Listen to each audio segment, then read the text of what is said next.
thriving solo after 60? And have I got some more enlightening information regarding this topic to share with you? And also, I have about 20 much needed tips at the end of this video that I will also share with you. So if you like this kind of information, please tap the subscribe below and let's get started. A few weeks ago, I was talking to my granddaughter over the phone and I was laughing about something that I had caught myself doing earlier that day. I had been in the checkout line at the grocery store talking to the cashier longer than I probably should have. And afterwards, I thought to myself, oh my goodness, I'm becoming one of those older people who talk to strangers. And jokingly, I said, I should probably write a book, Why Old People Talk to Strangers. But later that night, something hit me. Maybe older people don't talk to strangers because they're nosy, like I thought all these years, because now I'm one. I understood that they do it because human beings are not meant to spend too much time emotionally alone. And suddenly many things started making sense to me.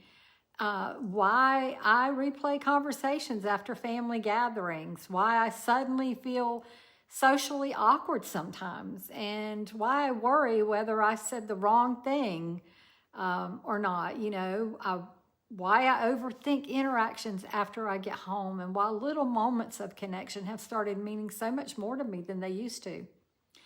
And maybe I'm not the only one. So, retirement is amazing, and I believe there is a whole lot of better days than not about retirement.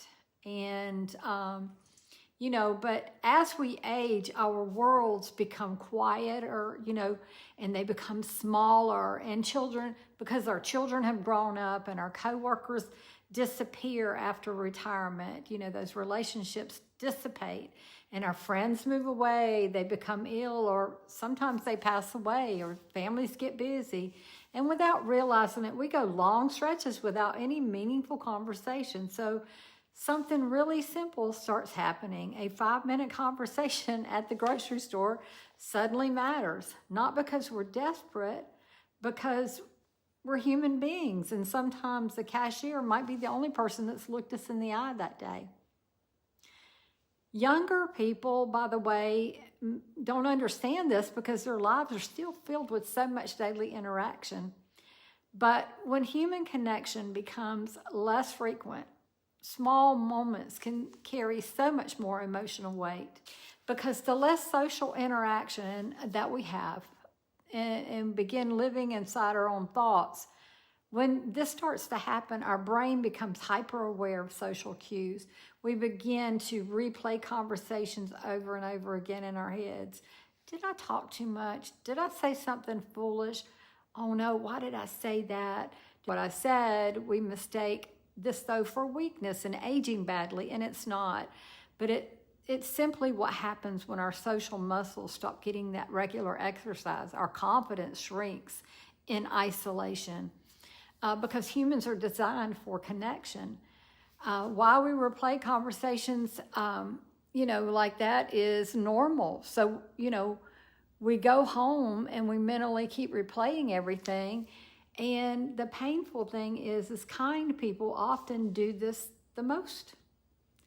People who care deeply about others often become overly responsible for how every interaction went. But here's something important I finally realized. People who truly do not care about others usually don't go home worrying whether they hurt someone's feelings. The very fact that you care so much when you do go home, or you replay and you overthink, because you're a thoughtful person, and thoughtful people, it does bother them worse. So loneliness is not always dramatic. I will say that. Sometimes, sadly, it looks like somebody's sitting there scrolling on their cell phone for hours and hours at a time, constantly doing that overthinking, after those family visits. and wishing the phone would ring or something like that, or feeling even more alone in a crowd. And so silently, they're embarrassed to admit it. They're embarrassed to say that they're lonely. But we should not be ashamed for needing human connection, because connection is not weakness. It is a part of being a human being, and realizing that is so important. I think that what many people are truly missing is not attention, it's acknowledgement. To feel remembered, to feel included, to feel like our presence still matters in the world. And maybe that is why older people smile at strangers. They wave at their neighbors. They start conversations in waiting rooms. Not because they're old, not because they're odd, not because they're nosy, because they are reaching out for small moments of humanity.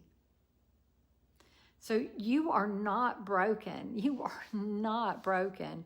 If you started feeling more socially awkward, more sensitive, more unsure of yourself, you are probably not broken. You may simply be underconnected. And there is hope in that, because connections can be rebuilt slowly, gently, and one conversation at a time.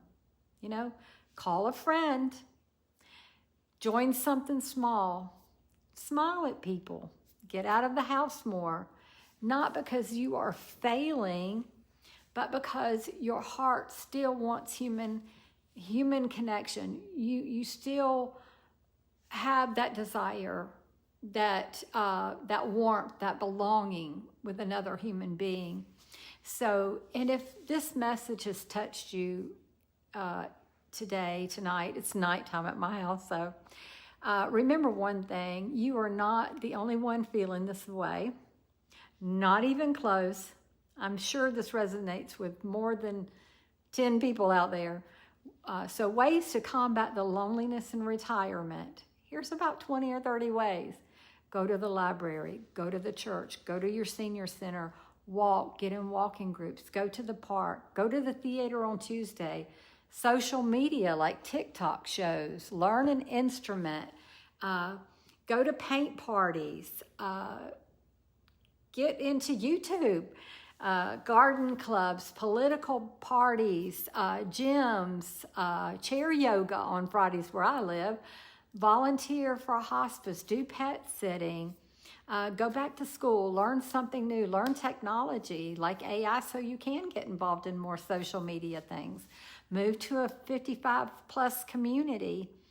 Lots of activities there. Find a local American Legion. There's always lots to do there.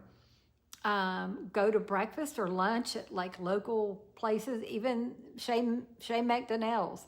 Take a senior excursion, those 10-day excursions to Italy and places. Go to farmers markets, flea markets. And finally, the best thing I have done in my life is to adopt my 2 sweet kitty cats. I hope this resonated. I hope that it helps you. And I hope that you know that you are not alone, and that a lot of us, even though we are thriving in our retirement and having the best time and enjoying our lives and loving ourselves, we still all get lonely sometimes. Take care. I'll see you in the next video.